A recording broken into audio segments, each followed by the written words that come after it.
మంచి పని చేయలేకపోతున్నాడు, ఈశ్వరుణ్ణి ఆరాధించలేకపోతున్నాడు. కారణం తను చేసుకున్న పాపాలే ప్రతిబంధకాలుగా వస్తున్నాయి, వచ్చి ఈశ్వర మార్గంలో నడవనివ్వట్ల.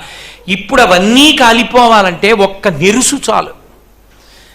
గది అంత ఓపు ఉంది, ఒక్క నిప్పు రవ్వ పడింది చాలదా కాల్చేయడానికి? టన్నుల టన్నుల దూది ఉంది, ఒక నెరుసు పడింది చాలదా కాలిపోవడానికి? శ్రీశైల పర్వతాన్ని తలుచుకోవడం చాలు, శ్రీశైలం మీద అడుగు పెట్టడం చాలు, శ్రీశైలంలో నివసించడం చాలు, శ్రీశైల పర్వతం మీద కూర్చుని శివనామం చెప్పడం చాలు, పాపముల రాశి దగ్ధమైపోవడానికి.